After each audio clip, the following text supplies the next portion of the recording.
Great, everybody. Thank you all for joining.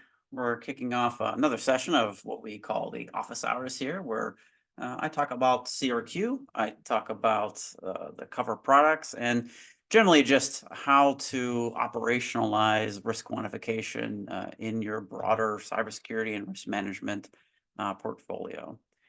So as we go, feel free to pop questions into the chat there. I will have a chance to see them. And yeah, we'll get them answered as we go. Um, Very low pressure here, just me and a couple of my friends online. So we're very happy to answer any questions you got, and we'll get through this. And if you want to know more afterwards, I'm happy to follow up, send you some follow-up documents, and happy to answer any questions you might have also. Be sure to reach out to me on LinkedIn. Always available for questions and follow-ups there as well. I'm going to sort of show you here. This is our default landing page of the risk evaluation. Now, before you get here, there's a little bit of setup that happens where you enter in some firmographics into our tool that sort of generally pulls and collates data from our data lake about organizations that look like you. Now, when you're doing this type of modeling at scale without having to supply your own data, and that's a big plus for some more modern CRQ platforms today, is that you don't have to do a lot of creation or gathering of data about your own organization for CRQ purposes. We're sort of bringing all the data to you. In order to do this, we use two general philosophies of data modeling, and that is firmographics and technographics. And firmographics are just variables about companies that look like you.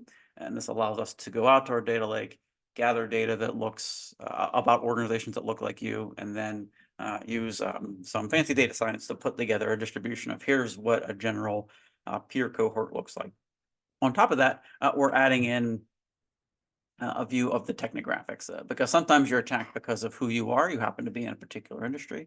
Sometimes you're attacked because you have a particular technographic or technology profile that is accessible or easily exploited or happens to have a current exploit available to it.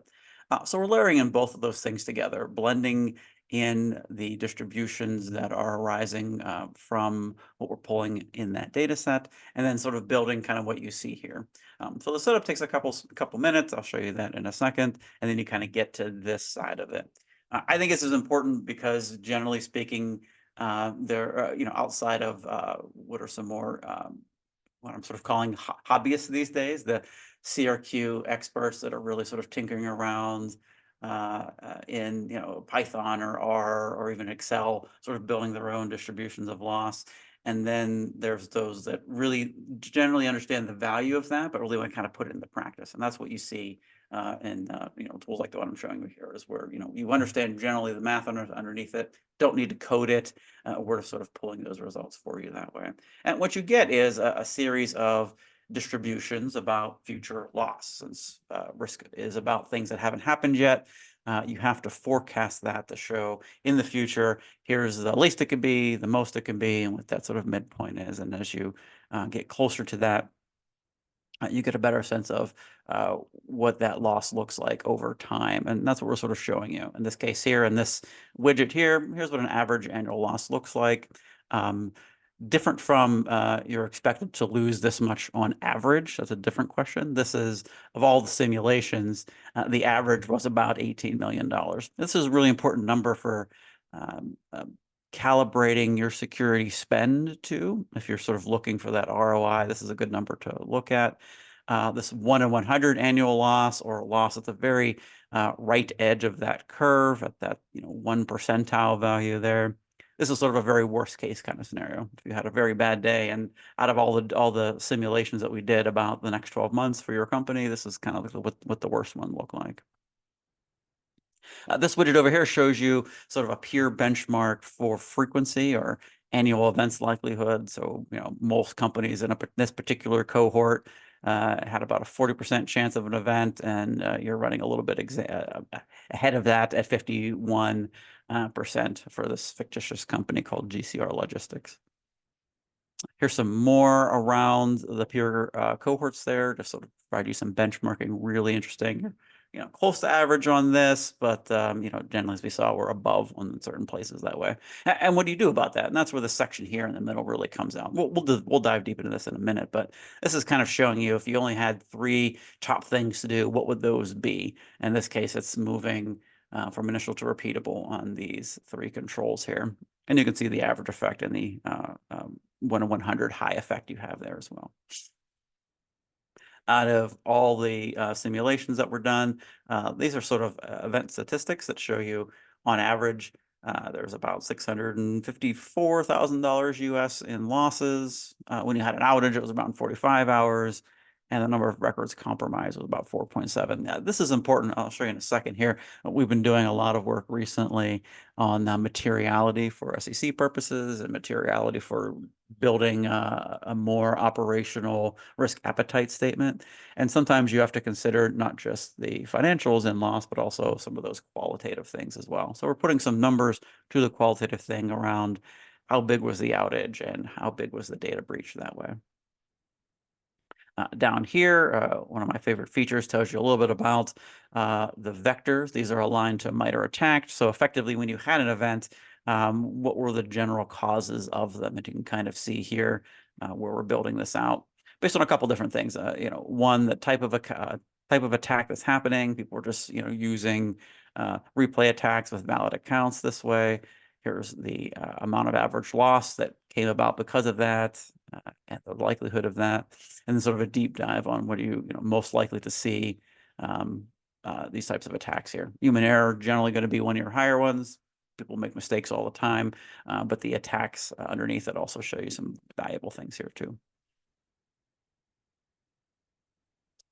Over here, we have these event types. I'll dig more into this in a second because I want to share with you sort of this general view here of what is typically called in cyber risk management a loss exceedance curve, but the statisticians also call this an exceedance probability curve. All it really is a single graphic that shows you out of all those simulations we did for the next 12 months, this is sort of what they look like here. So the way to read this is at this point or above. So for example, in this case where I stop my mouse here, you have a 27 and change % chance of having a $10.5 million loss or greater each time.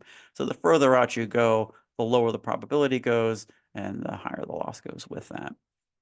Over here on this side, we're pulling some interesting values out here on this average value, this 98th percentile, or this 98 out of 100, or this 1 in 100 kind of year. So you kind of be able to see these different views here. So this is sort of all the way over here on this side, and this 1 in 100 is all the way on this side. Sort of a best and worst case, if you will. This is also broken down by scenario, and scenarios are important because they're sort of telling you a narrative around what's happening. So we use 6 high-level scenarios this way. If you're familiar at all with sort of an enterprise or operational risk management approach to this, there's typically these layers of risk categories that keep getting broken down to much more granular things.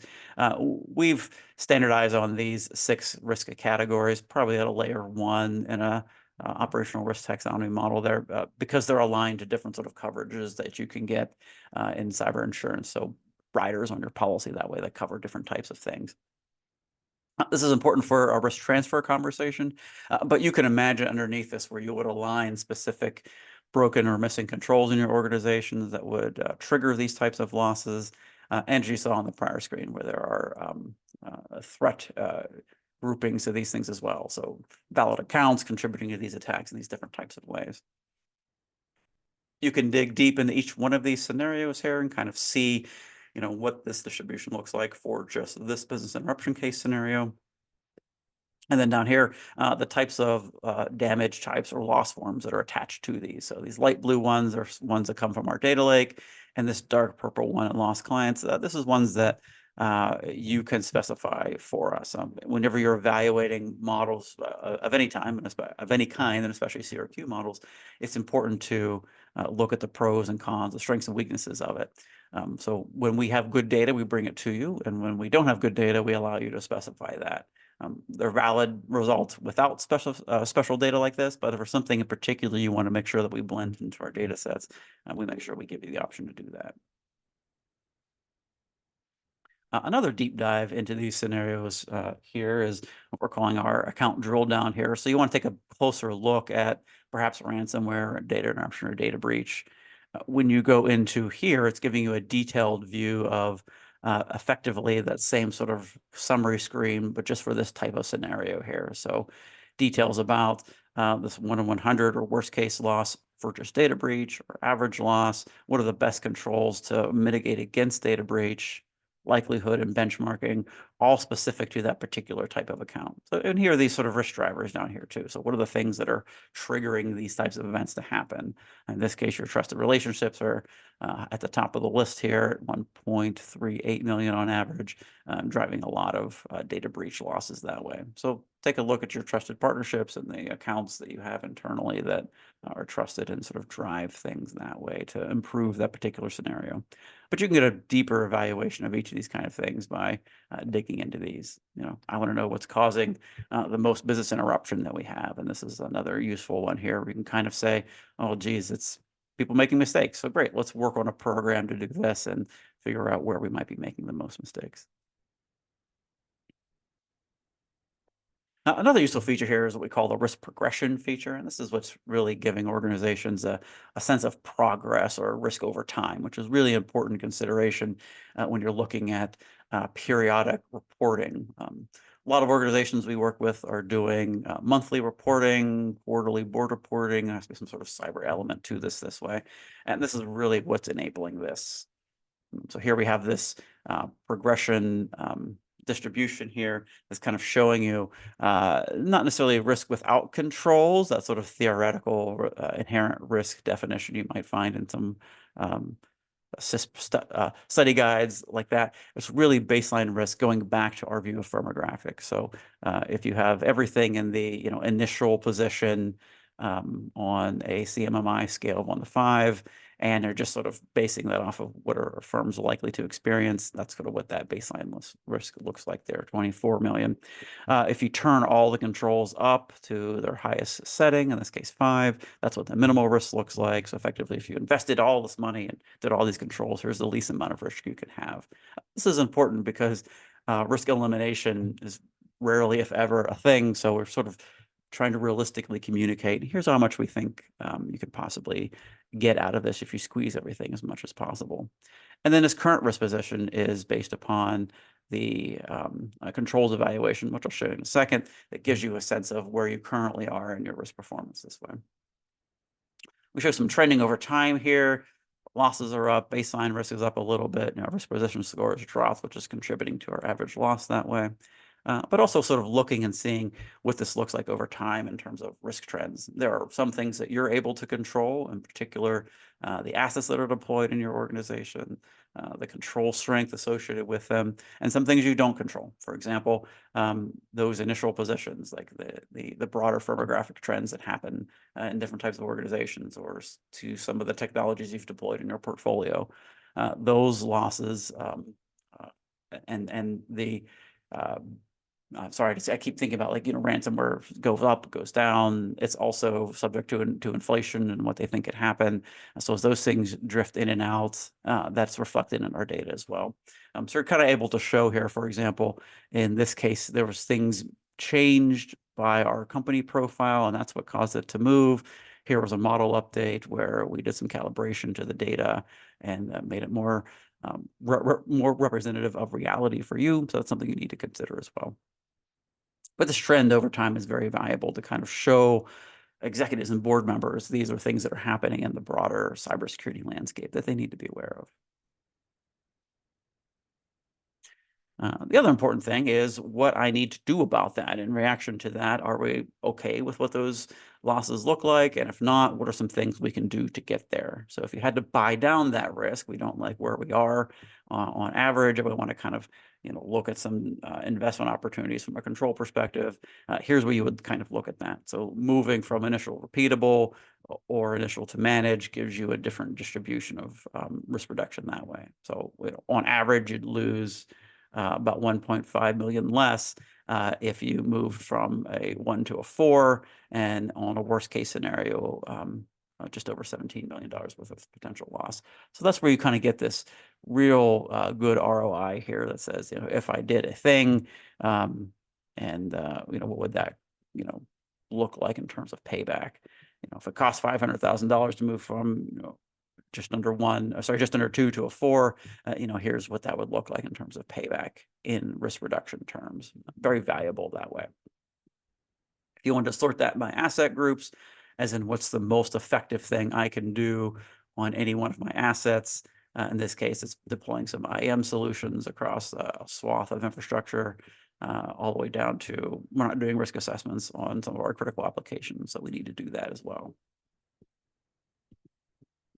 Once you've considered that risk buy down in terms of security budget, another risk governance piece is taking a look at this broader risk transfer market here. Buy down happens typically within the organization that cybersecurity manages because they have a budget to mitigate things. When it's talking about transfer, that's sort of a one-time thing that happens broadly across the entire organization.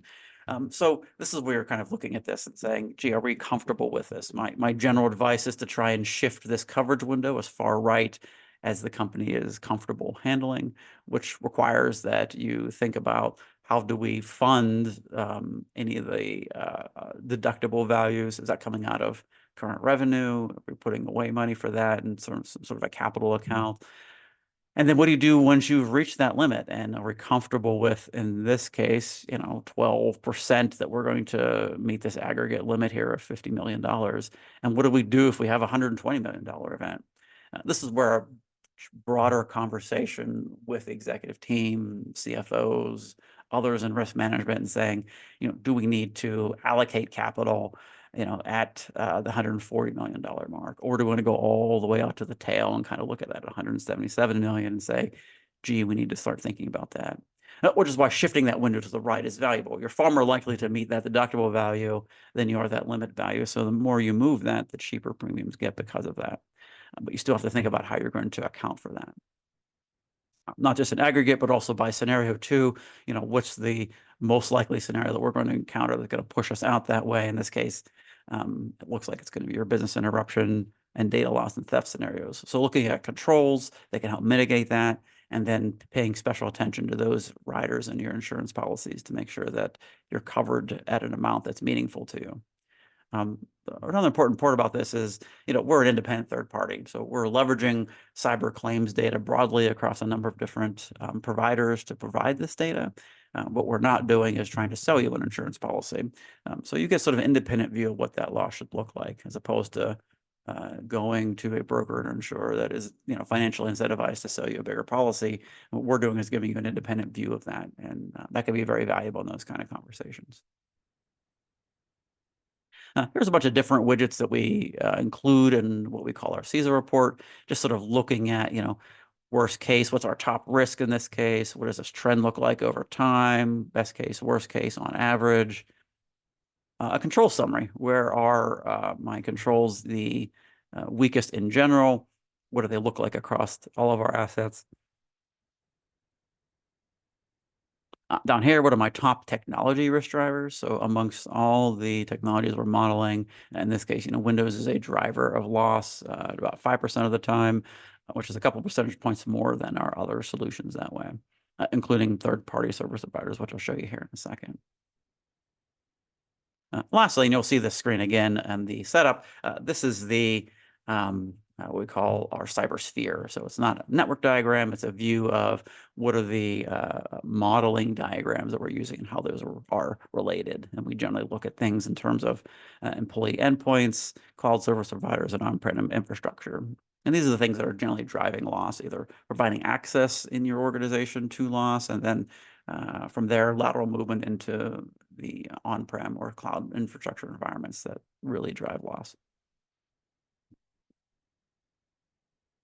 We have this TPRM module that is good for augmenting a larger TPRM program, in which case you can kind of see and add some financials to some of the bigger picture scenarios this way. So here we have two general scenarios that we model for third party. If a service provider had a problem, or in this case, a data breach or interruption. And then also if you are the third party to somebody else, we call that third party liability. So here we're kind of showing this third party view.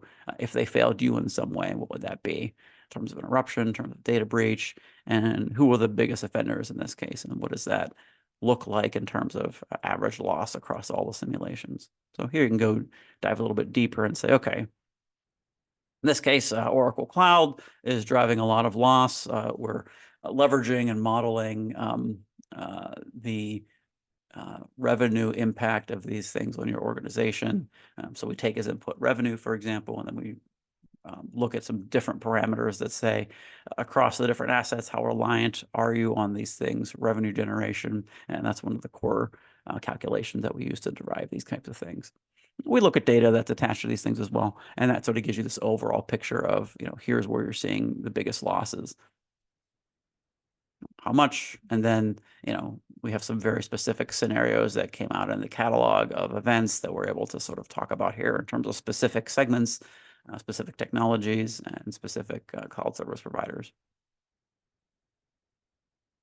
Setup doesn't take very long, and I'll walk you through this real quick here. So I mentioned in the beginning that we're doing a lot of modeling in terms of firmographics, and this is where we're really sort of gathering some of that stuff.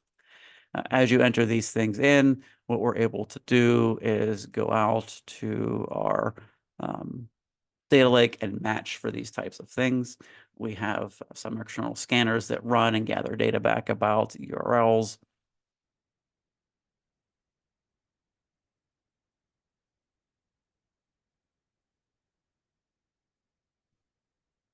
Putting in the different countries in which you operate, and that gives you a bigger view of the types of losses that you might get from regulatory requirements in those types of countries, the types of industries you're working with, focusing on sort of the SIC codes if you're interested, if you're familiar with those. What type of regulations do you have to look at? This drives a lot of the regulatory loss scenario drivers that way. And then what sort of output do you want to see this as? So those control recommendations I showed you earlier, we're in this CSF. We also support CIS, and in the near future, you'll see ISO in here as well. This is for output purposes. If you want to see those things mapped in the risk transfer in terms of your coverages and see how suitable they are, here's where you can get a better look at what those things are. And that's it. And then you're done. And then all of a sudden, our scan engines are going out, gathering the data and assembling it for you this way. There's three types of data that we're able to leverage for this. So outside in, self-attested, and inside out data. And it's a very turnkey kind of approach where you can get different use cases out of each of them depending upon your comfort level and how much time you want to invest in getting these things done. So we're gathering outside in data right now without anything else. We can provide you a reasonable view of what your losses would look like. Again, based upon those firmographics and technographics, we're auto-detecting different types of technologies. So for example, looking at DNS records and seeing if there's pointers to cloud service providers in there, then we're inferring a lot of things from that. You're also able to go in and add in different types of technologies, different types of asset groups, and control profiles that way. I'll show you that in a second. And then that third layer is what you're seeing here, which is that outside, that inside out data, where we're going behind the firewall via API and gathering data, really getting a good inside view of assets and control strengths where they exist in these different tool sets that we have connectors for. We can also even add things via CSV if you have them that way. So what you get when you're done is a sort of technology listing here. Here's all the things that we're able to detect automatically. Here's things that were automatically added that were not detected. And this gives us a much better view of where these things go. Same thing on the asset side. So these are the particular assets, IT assets that we were able to detect. The source of those, in this case, Azure, et cetera. We're able to pull those kind of things in. Next thing you're able to do is edit the sphere. And I mentioned before these three big groupings that we use for how organizations look at, how our model looks at organizations. In this case, the endpoints, this is sort of driving initial access, and then infrastructure and cloud providers as well. And under each of them, we're getting a sense of what types of technologies here, again, that technographic profile that drives frequency of loss, how much data do you have on here, and how reliant are you on these different asset groupings here to drive revenue. So you can see where we're able to derive and drive data and then drive that into the model to show us where there's business interruption harm, where there's data loss harm, and those types of things. Each asset group can have a security profile attached to it. Security profile, it's a one-to-many relationship, so one profile can attach to many. It's rare that you find uniform security control implementation across an organization. So that's why we have this ability to attach multiple control profiles that way. Outage durations, how long does it take to come back online, sort of that RTO kind of thing. And then underneath there, what are the different control strengths associated with that? In this case, it's broken down by NIST CSF, because that was the input that we wanted. And that allows you to kind of show off the top here what this looks like, 1 to 5 across each of these things. I mentioned before we have the opportunity to show different damage types. These are the ones that are modeled out of our data lake. And then you can begin to add specific types of damages if you happen to know these things around, in this case, loss of clients or intellectual property impact or bodily harm, et cetera, and attach those to asset groups. So when you click go here under run financial quantification, it's going to blend all that data together and give you these, beautiful looking graphs that predict what losses are going to look like for your organization and give you the chance to see what that looks like broadly there.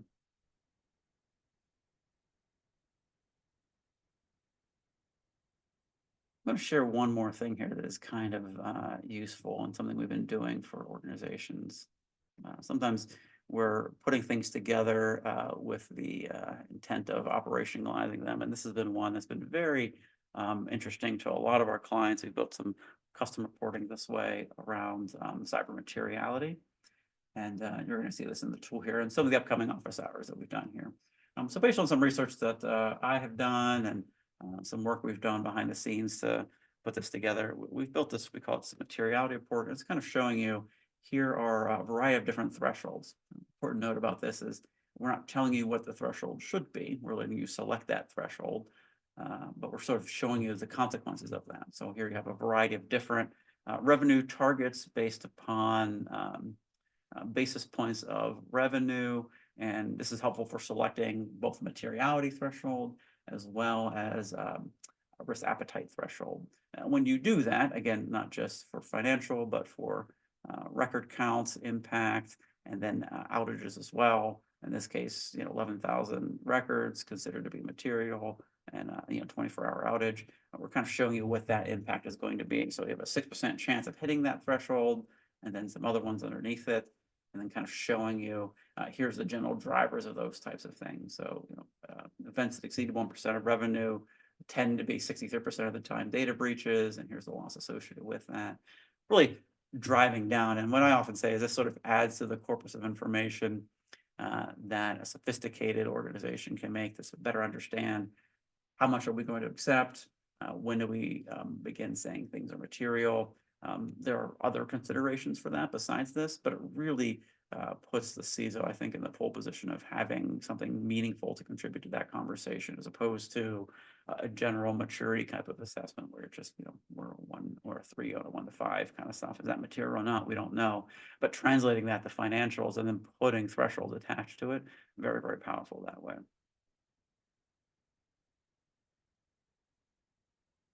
The other thing, and probably our number one use case, is where people want to use this as a board reporting tool to really drive some better conversations. So here's an example of some slides, anonymized, that we pulled together for different organizations. In this case here, what you're seeing is a quarterly report showing, breakdown of security risk over time, and then what that looks like in terms of distribution of loss by different types of scenarios. Here's some things that we're doing. This is where you would add some specifics around your company's security program and updates to that. Here's that risk progression report that we've pulled out to kind of show that trending over time. Where are we at now? Where have we been? Where do we want to be? What are the main drivers of risk here? So this is the biggest risk associated with these types of things. These were really engaging kind of reports that invite questions around, well, what do we do to fix these types of stuff? In this case, here's a budget request. We want to improve our SIM implementation here, and there's costs associated with it, and here's some payback. So for doing this, here's where we're going to get the biggest impact, biggest changes in terms of our losses across a variety of different scenarios. Here's what this looks like with and without this tool. Here's some justification for our current exposure. And then here's where doing a thing or not doing a thing allows us to show improvements across. In this case, this is the CIS implementation groups, and moving from red bad to green good, and then backing it up with some financials as well. So this is really useful. People find this valuable. These are the types of things you can do with cyber risk quantification. This sort of brings me to the end of things today. Happy to answer any questions if you have them, but generally speaking, what we're really looking for is trying to give organizations the biggest, most important advantages out of CRQ with very little input here. So instead of spending a long time gathering data, doing calculations, and being that sort of CRQ hobbyist I mentioned, we're really looking to empower people to be experts in really driving changes in the organization based upon those results. Obviously, I spent a long time doing those calculations, helping organizations understand them. I think the biggest shift now is you see organizations want to operationalize them quicker and get better results. And that time to value, I think, is really important. So I appreciate all you joining me today. Thank you all for joining me on these monthly office hours. We do them every month, and we'll have another conversation next month. If you want to join, have some questions, feel free to reach out. In the meantime, reach us at cover.com. You can find me on LinkedIn and send me a message. Happy to answer any questions you have. Thank you all for joining. Take care and have a great day.